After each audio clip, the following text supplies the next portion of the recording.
E aí, pessoal, tudo bem? Vamos dar início às nossas aulas de gastro. É, é uma área muito legal, gastro é uma matéria muito boa, eu adoro. Alguns temas não tão legais, mas a maioria deles são muito relevantes. Vocês vão ver muitas questões no Revalida depois relacionadas a gastro, tá? Então é um tema pertinente aí, um tema que vale a pena vocês se dedicarem um pouquinho. Sei que já está no final do ano, vocês estão cansados, um ano difícil, mas vamos lá que está acabando. É, Vamos começar falando de transtornos esofágicos, tá? Dentro de transtornos esofágicos, a gente tem os espasmos esofágicos difusos. Para quem já era aluno meu, minha letra não melhorou, tá, pessoal? Segue horrível. Não melhorou nada. Então, pessoal, esses transtornos de espasmos esofágicos difusos, o nome já fala mais ou menos o que que é. É um transtorno na motilidade do nosso esôfago, que ele se caracteriza por contrações sincrônicas em todo o corpo esofágico, né?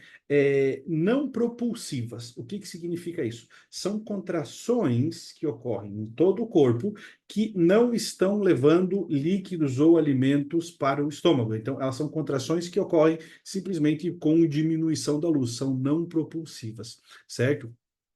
É, Normalmente, pessoal, elas vão ocorrer em ambos sexos, ela não tem preferência por sexo, em pacientes acima de 50 anos, tá? Então, é a característica dessa doença, normalmente associada a denervações que ocorreram ali na zona do esôfago. É, Pode ser precipitado, esses episódios, por situações de fortes emoções, vamos anotar aqui, ops, fortes emoções, ingesta de comida ou líquido muito frio ou muito quente, e alguns autores falam precipitado por atividade física intensa,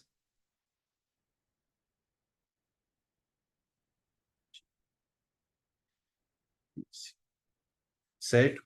Os pacientes vão referir sintomas relacionados a transtornos esofágicos, que dificuldade para engolir, certa disfagia, dor retroesternal. Alguns pacientes ainda referem que ela irradia para o ombro, que aí já é uma característica de dor de infarto, nos obriga a gente a fazer um eletro, a descartar um possível infarto nesse paciente, certo? Alguns estudos mostram algumas causas mais raras, como náusea, vômito, piroses, mas o mais característico é disfagia e dor retroesternal. Essa é a característica dos espasmos esofágicos, certo?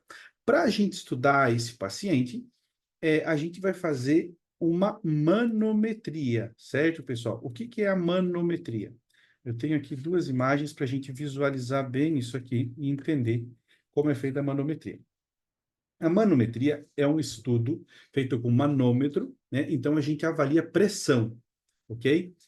A gente vai colocar uma sonda pelo nariz, é uma cânula da grossura de um dedo, mais fininho, é uma cânulazinha que ela tem vários sensores de pressão, por isso o manômetro. E ela vai até lá no esfíncter esofágico inferior. Ela ajuda também no diagnóstico de acalásia para a gente avaliar a pressão do esfíncter esofágico inferior.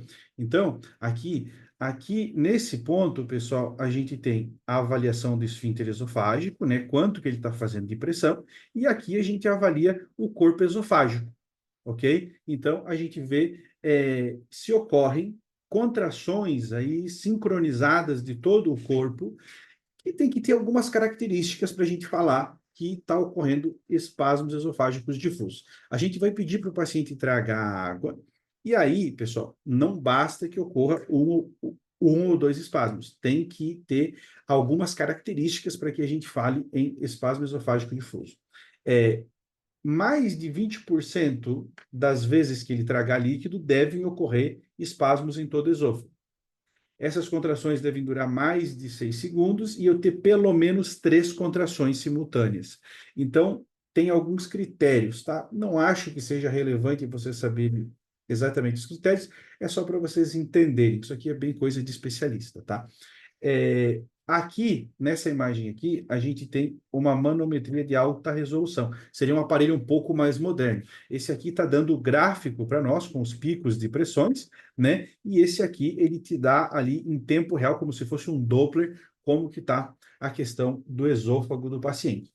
Então, é dessa maneira que a gente vai avaliar, ok? O que a gente pode fazer por esse paciente é recomendar uma dieta, não tem muito o que fazer com esse paciente, tá? É por denervação mesmo. Alguns desses pacientes podem evoluir com uma hipertonia do esfíncter esofágico inferior, podem desenvolver acalásia, ok? Outro estudo que a gente pode fazer desse paciente é uma radiografia baritada. E aí a gente vai ver o esôfago em saca-rolhas, né, característico dessa doença. Eu trouxe aqui uma imagem para vocês darem uma olhadinha. Então, se eu faço um estudo baritado, eu vejo esse esôfago em saca-rolhas. Essas zonas menores são as zonas de denervação, e aí eu tenho a contração aí que gera esse esôfago em saca-rolhas. É, Se vocês estiverem pesquisando imagens sobre isso na internet, vocês vão ver que o pessoal às vezes coloca tudo no mesmo saco uma outra patologia, que seria o esôfago hipertenso.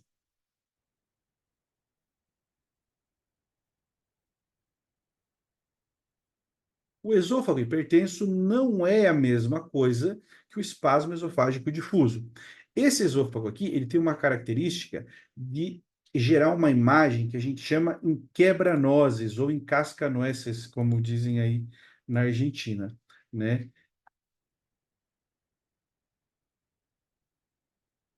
Que eu acabei encontrando algumas imagens lá como se fosse tudo a mesma coisa. Não é, não é.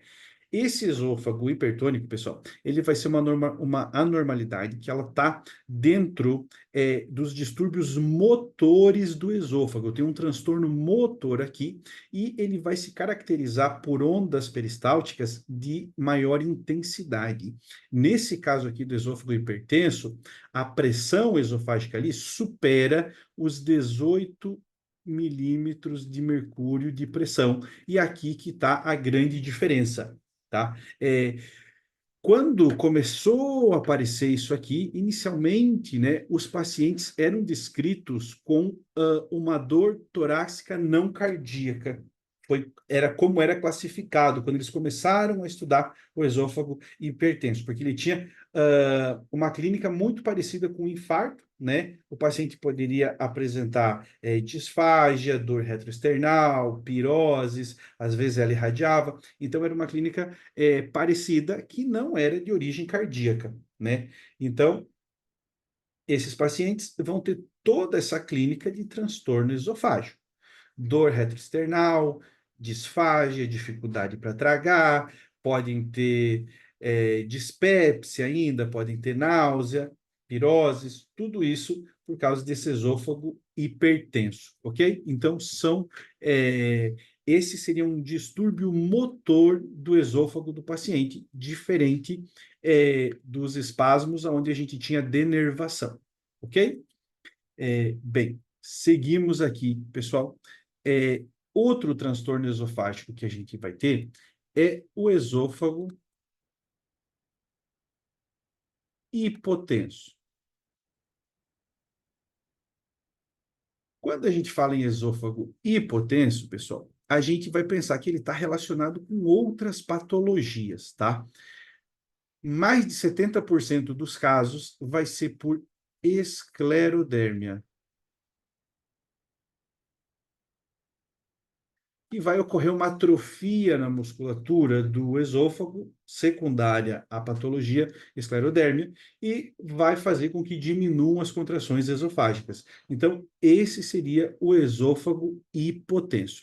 Outras causas aí muito menos comuns vão ser diabetes, amiloidoses, a própria idade, hipotiroidismo, sério, certo? Então, a principal causa aqui, quando a gente pensa em esôfago hipotenso, que deve vir à mente, que é prioritária, vai ser a esclerodermia, ok? Bem, citado então o esôfago hipotenso, que não tem tanta relevância, vamos para esofagite, que é um tema muito mais importante. A esofagite, pessoal, nada mais é do que a inflamação do esôfago, certo? Que pode se dar por diversas causas. O que uma esofagite vai trazer para nós clinicamente, né? O paciente vai ter aquela mesma clínica: dor retroesternal,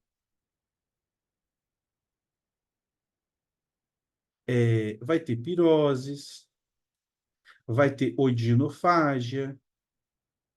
Opa, foi errado. Pode, pode referir desconforto, dificuldade para tragar, náusea, certo? Essa clínica é tipicamente esofágica. Dentro das causas de esofagites, a gente vai ter uma série de causas infecciosas. Dentro das infecciosas, vamos ver de a pouquinho, uma importante para a cátedra é a por Cândida.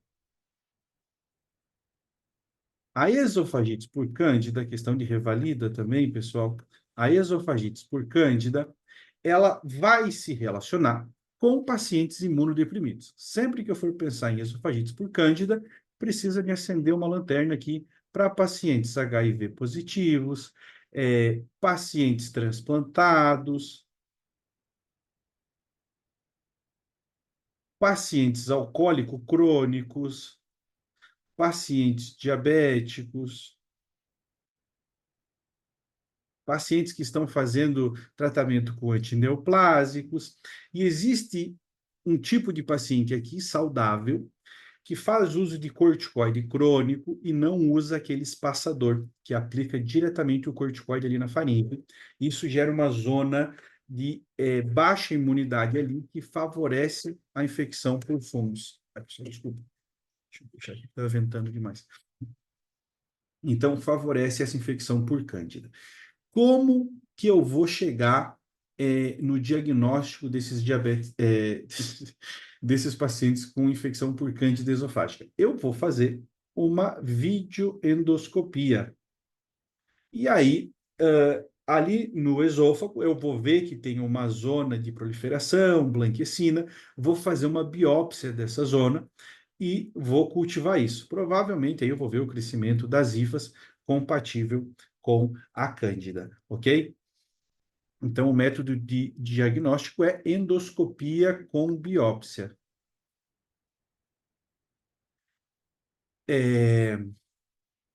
Para tratar esse paciente aqui, eu vou tratar ele com fluconazol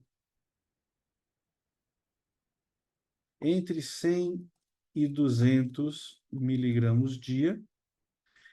Se o paciente for resistente ou se não for cândida que cresceu no cultivo lá, eu posso pensar, por exemplo, no aspergillus, e aí eu vou entrar com anfotericina B. Estejam bem atentos com isso aqui, pessoal, porque eu lembro que ele gostava bastante desses casos de cândida resistente ou de infecção por aspergillus, que aí o fluconazol não era eficiente, eu teria que entrar com anfotericina B. Atentos a isso, ok? Essa anfotericina B eu passo ela endovenosa. Bem, depois a gente vai ter as esofagites por vírus.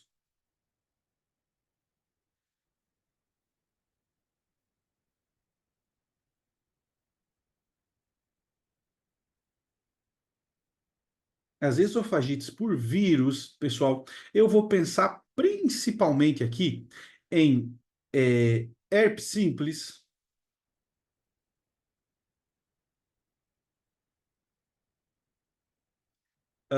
vou pensar em Epstein-Barr,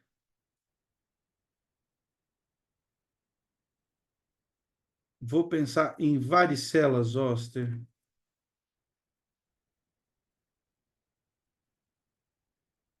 Vou pensar em HIV e no citomegalovírus.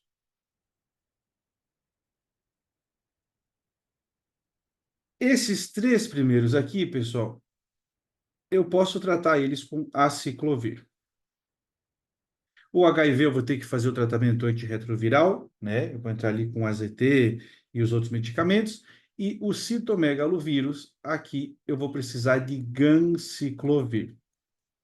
Não serve o aciclovir para citomegalovírus, então eu vou ter que entrar com ganciclovir, ok? Isso que é relevante. Vou tratar eles por pelo menos aí 10 dias com um aciclovir e por 14 dias o citomegalo com ganciclovir. Depois, a gente tem uma outra esofagite que o homem gosta de tomar, que é, vou até fazer em vermelho isso aqui, esofagite por cáusticos. Bem, não vou pensar que todo paciente vai ter uma esofagite por cálcico, porque o paciente tem que ingerir essa substância.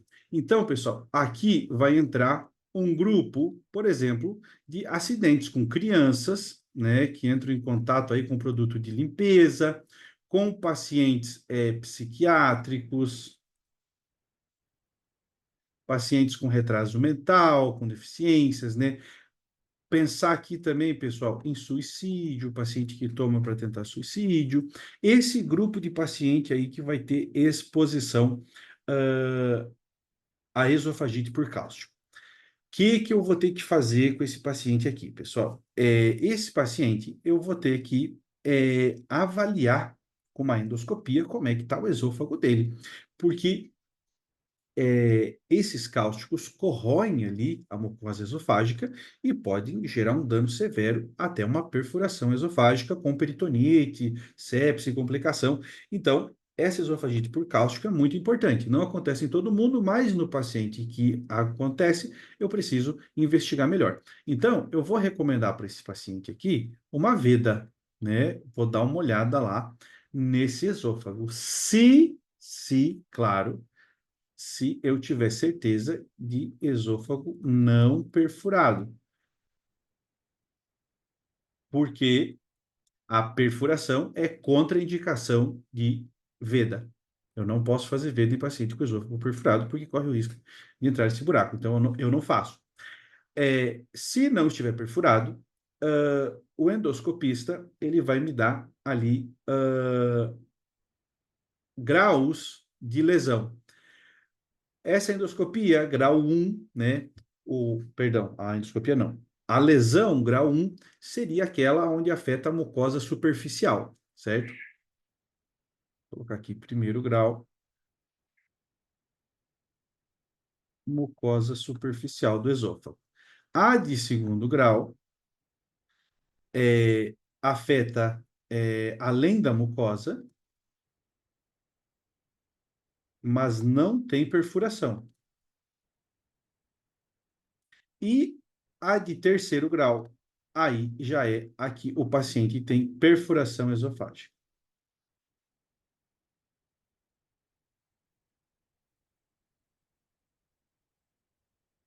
Isso seriam critérios de imagem que o endoscopista está classificando ali a lesão que ele encontrou, tá? Esses pacientes, pessoal, que fizeram ingesta de cáustico, clinicamente vão se apresentar como salivação excessiva, o paciente saliva muito, ele pode ter hematemeses, né? Pode ter náusea, vai ter odinofagia, vai ter dor torácica, dor retroesternal, e ele pode apresentar roncos ou estridor laríngeo. Vamos anotar tudo isso aqui? Então, esse paciente vai ter hematemeses, ele pode ter roncos, não, ficou muito feio escrito isso aqui, ou estridor, ele vai ter salivação excessiva,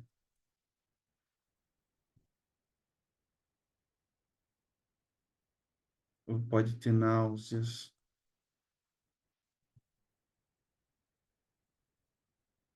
e vômitos, certo?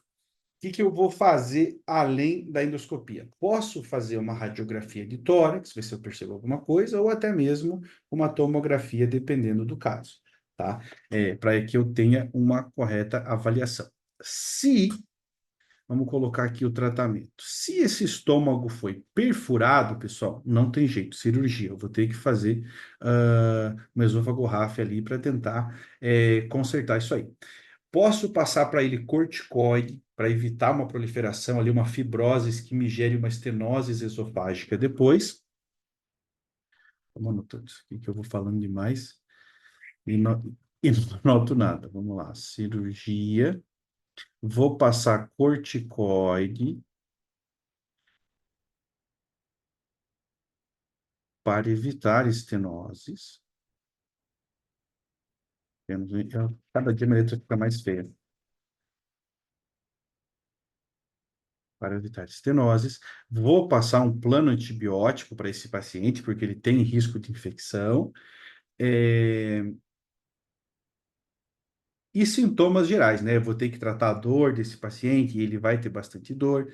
Se o esôfago perfurou, eu vou passar uma sonda para nutrição enteral para ele, para que não ocorra contato do alimento com esse esôfago machucado. E dessa maneira eu vou tentar aliviar o máximo possível o dano que esse cáustico causou. Ok? Esse aqui é um tema, pessoal, relevante, eu acho que pode ser muito tomado pelo rei, tá bom? Bem, pessoal, outro tipo de esofagite muito importante é a eosinofilia.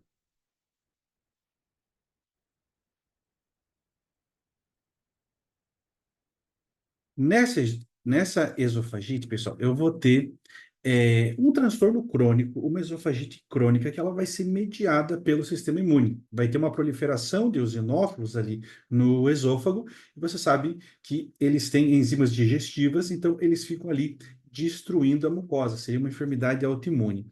É, ela apresenta vários graus de lesão, né? Eu trouxe aqui algumas imagens para você, e clinicamente o paciente se manifesta com impactação dos alimentos, com disfagia, porque essa zona está lesionada, o paciente pode ter refluxo e pode ter dor retroesternal, tá? A primeira alteração esofágica que vai ter vão ser surcos, a presença de surcos. Vocês estão vendo aqui que está cheio de surcos aqui no esôfago desse paciente? Bem, essa é a primeira manifestação de uma esofagite eosinofílica, né? Depois vão começar a aparecer anéis de estenose esofágica. Vou seguir umas imagens bem boas para vocês verem. Tá vendo aqui a presença desses anéis aqui, que não é a mesma coisa que naquele de Chatsky, né? E depois a gente tem estenoses e exudados. Então, seriam essas as três fases de uma esofagite eosinofília, né? Bem, pessoal, o diagnóstico vai ser por uma endoscopia, né? Eu vou ter que ver essas lesões aqui e eu vou tratar esses pacientes aqui com corticoide, porque é uma enfermidade imune. Então, eu posso passar para esses pacientes aqui meprednisona 40 mg dia.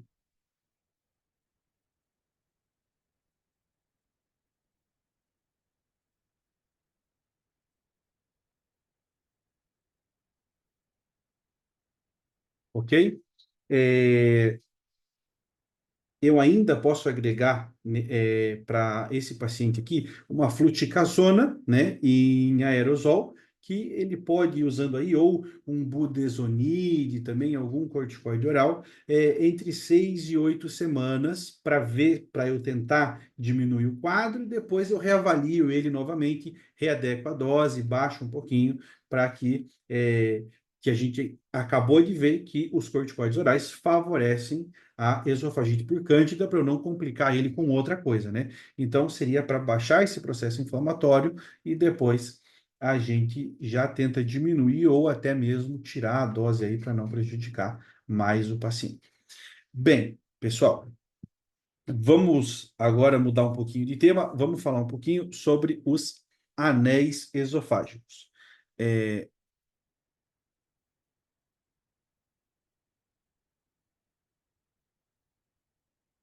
o mais comum que vocês vão ouvir falar por aí é o de Chatsky, né, pessoal? São evaginações circulares que vão aparecer ali no esôfago distal. Aqui a gente tem uma outra imagem, um outro estudo, onde a gente vê ali a estenoses. Bem, esses anéis aí, pessoal, eles terminam gerando disfagia no paciente. O paciente não consegue fazer corretamente o trânsito do alimento, principalmente é sólidos, né? Do esôfago até o estômago, devido à aparição desses anéis aí, como o de Chatsky. Para eu tratar isso aí, eu posso tentar colocar um balão e inflar ele ali, né? Tentar romper esse anel, ou senão vou ter que fazer uma endoscopia com um processozinho cirúrgico ali, aonde eu retiro essa membrana para que libere a passagem do meu esôfago. Não tem muito segredo isso aqui, é uma das causas de disfagias importante. É mais interessante saber o que ele causaria. Então, eu posso resolver isso com um balãozinho de pressão, onde eu tento destruir essa membrana, ou uma incisão cirúrgica, onde eu retiro essa membrana do esôfago do paciente. Outra causa esofágica aqui é o divertículo, pessoal, divertículos esofágicos. O mais relevante aqui para nós vai ser o divertículo de Zenker. Eu trouxe aqui uma imagem. É, é um processo de debilidade da parede que normalmente aparece em pacientes mais velhos, né? Onde eu tenho uma debilidade aqui no músculo constritor inferior da minha faringe e ocorre uma protusão ali do tecido esofágico. Por que que é um problema isso aqui, pessoal? Porque isso aqui, além de causar disfagia, é um lugar onde vai se depositar alimento, onde vai se depositar remédio, o paciente pode ter infecção dessa zona, vai ter halitoses, porque essas coisas apodrecem ali, o paciente tem disfagia, tem odinofagia, normalmente pode ter perca de peso, e esses alimentos ali favorecem muito a infecção. Pode ter broncoaspiração. Se a gente pensar que esses divertículos acontecem principalmente entre a sétima e oitava década de vida, então favorece muito, por exemplo, as pneumonias aspirativas nesses pacientes. Então, eu preciso fazer uma cirurgia, é uma miotomia, onde eu corrijo ali essa debilidade da parede, tiro essa bolsinha e o paciente melhora de fácil resolução, ok? Então, esse, pessoal, seria o principal divertículo aí presente no esôfago. Depois, a gente vai ter náuseas e vômitos, pessoal.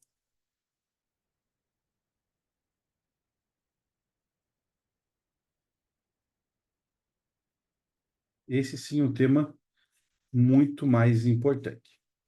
Bem, vamos só definir rapidamente aqui, né, o que são as náuseas e os vômitos. Os vômitos, pessoal, é uma resposta sintomática do nosso organismo a uma grande variedade de situações.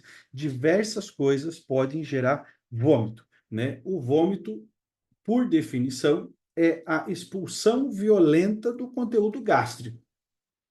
Definição de vômito: expulsão violenta do conteúdo gástrico. A náusea seria o desejo eminente de vomitar, ok? Que precede o vômito. O que é interessante a gente saber disso? Bem, o nosso centro do vômito está localizado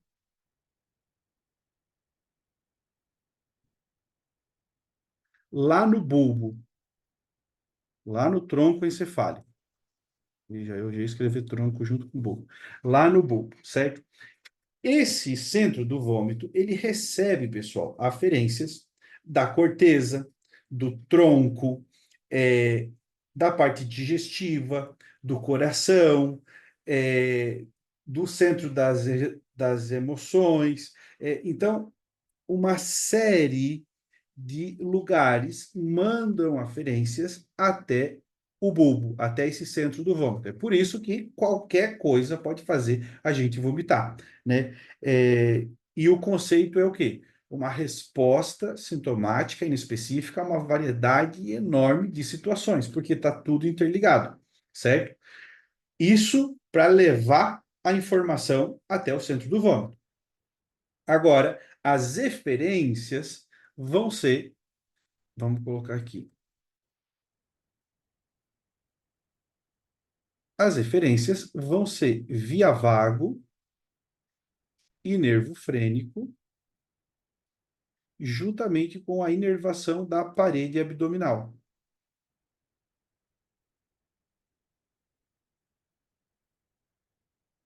Por isso que ocorre o movimento do esvaziamento gástrico ali, para a gente ter o vômito, né? Uma vez que eu tenho esse estímulo do centro do vômito, sai a inervação eferente, que desce via vago e frênico e vai inervar ali o meu estômago e a minha musculatura abdominal. Qual que é o mecanismo fisiológico do vômito, né, pessoal? Ocorre uma relaxação da minha parte superior, do meu estômago, uma contração pilórica, juntamente com uma contração sincrônica do diafragma e dos músculos abdominais, gerando essa propulsão aí que faz a gente eliminar o conteúdo gástrico. Quando, bem, isso aqui do nosso vômito normal, né, pessoal? Quando eu tenho uma afetação na parte central, pessoal, que eu vou chamar de vômitos de origem central,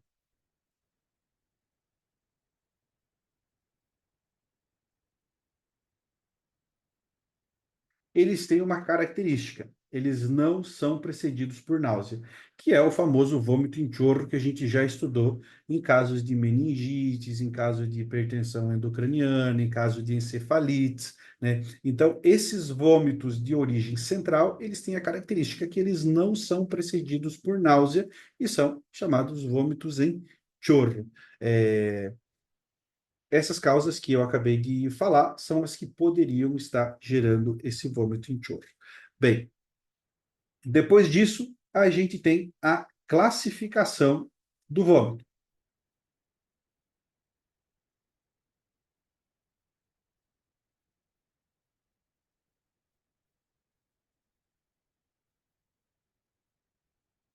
Como que a gente classifica o vômito?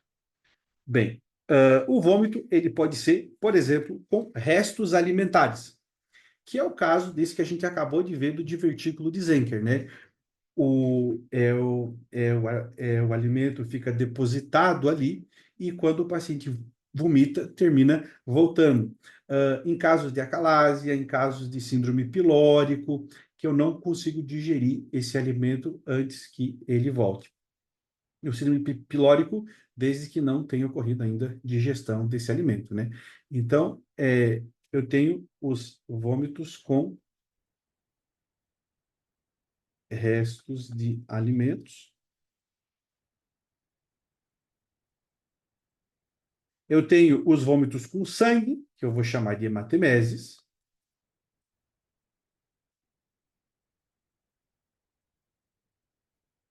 Eu vou ter os vômitos fecaloides. Nesse caso aqui de vômito fecaloide, pessoal, eu vou pensar ou em fístulas intestinais ou em obstruções intestinais baixas, tá? São os casos que eu penso em vômitos fecaloides. Essas fístulas, elas têm que ser gastrocólicas. Às vezes ocorre quando, por exemplo, o estômago se contacta ali com uma víscera do intestino e se fistuliza isso, e aí eu tenho a passagem de fecalomas ali, ou matéria fecal, para o estômago. Dentro das causas de vômitos, eu vou ter centenas delas, pessoal, porque tudo pode dar vômito. Apendicite, pancreatite, úlcera, síndrome pilórico, íleo, cólico renal, enxaqueca, hipertensão endocraniana, encefalite, tumores cerebrais, meningite, hiperemesis gravídica, fortes emoções, cetoacidose diabética, bulimia, centenas de causas de vômito. Eu preciso que vocês saibam pelo menos umas 7, 8, para caso sejam perguntados em uma prova ou em um oral, tá? Ainda tem o vômito de causa psicógena, né? Que aí estaria relacionado com fortes emoções, desavenças familiares, algum estresse muito severo, pode gerar o vômito também, tá? Causas eu acho que é uma coisa tranquila, porque tudo termina dando vômito, né? Então, essa altura, acho que vocês não vão ter problema com isso. Complicações de vômitos, pessoal. Dentro de complicações, o nosso paciente pode desidratar. Então, pode ser uma desidratação. Pode gerar hipovolêmia se ele não repor, até choque. Pode gerar uma alcalose metabólica.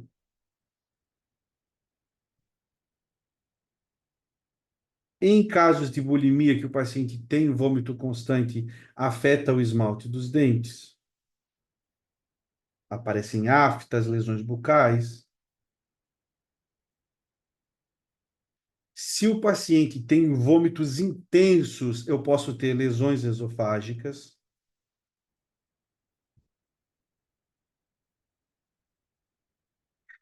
Posso ter sangrado esofágico, por exemplo, um síndrome de Mallory-Weiss.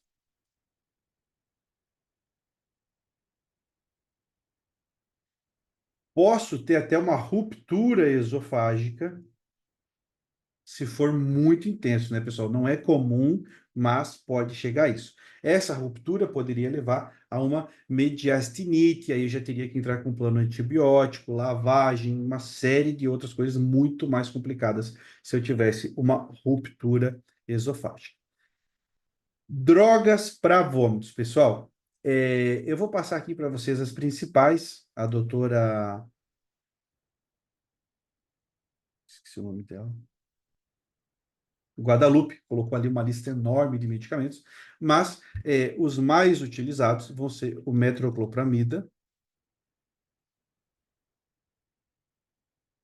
pode dar ele 10 mg, e o ondansetron.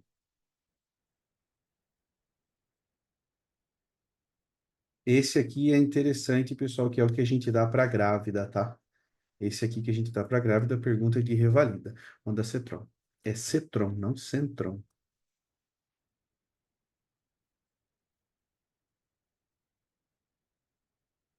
Ondansetron é o de primeira escolha para grávida. E depois eu tenho a domperidona. São todos antagonistas dopaminérgicos, tá? Que vão inibir aí o centro do vômito. Bem, pessoal, de náusea e vômito, acredito que isso seja o mais importante. Um outro teminha só para a gente fechar aqui também, não tão comum, vamos falar um pouquinho da gastrite. A gente vai concluir esse tema depois melhor, flemosa. A gastrite flemosa, pessoal, é uma infecção rara, bacteriana, que vai afetar principalmente pacientes imunossuprimidos, tá? Então, eu vou ter ali uma infecção da mucosa gástrica, aqui eu estou falando de uma infecção, por gram-positivos, gram-negativos e anaeróbios. Ela não vai dar em qualquer paciente. Essa gastrite flemosa aqui, ela vai afetar pacientes imunossuprimidos, HIV, diabéticos severos, transplantados, que estão fazendo tratamento antineoplásico, esse tipo de paciente aí. Ocorre uma proliferação dessas bactérias ali, termina gerando pus, gera uma lesão severa, posso ter necrose celular, que pode evoluir até uma perfuração gástrica, tá? Aí já teria uma peritonitis isquêmica, já seria um problema maior. É uma situação rara, tá, pessoal? Só que tem alta mortalidade, mais de 60% dos pacientes que desenvolvem isso aqui morrem. Então, por isso que é relevante, pelo menos, ter ouvido falar. Então, para esses pacientes aqui que podem estar infectados por tudo, eu vou fazer o quê? Eu vou passar um plano antibiótico amplo aqui. Eu vou passar uma ceftriaxona intravenosa, mais uma penicilina aqui, 1.200.000 por dia, tá? Deixar isso aqui por pelo menos uns 14 dias nesse paciente, já que eles são imunossuprimidos, não é uma coisa que vocês vão ver, provavelmente nunca vejam, certo? É uma coisa rara. A gente ainda tem, dentro da gastrite flemosa, a gastrite necrotizante, que seria uma evolução super rápida de uma gastrite flemosa. Ela dá uma gastrite flemosa de evolução muito aguda e evoluciona rapidamente a gangrena e necroses, o que facilita a ruptura. Então, nesses pacientes aqui com gastrite necrotizante, que é uma de evolução super rápida, a recomendação é uma gastrectomia. Eu vou retirar o estômago desse paciente, fazer uma união esofágica, e esse paciente vai ficar sem estômago, tá? Altíssima mortalidade. Altíssima mortalidade. Até pelas complicações pós-cirúrgicas também. Então, são coisas super raras, pouco frequentes, mas que a gente precisa dar uma olhada, tá bom? Então, esses são os teminhas da aula 1. A gente vai seguindo com as próximas. Bons estudos para vocês. Nos vemos na próxima aula.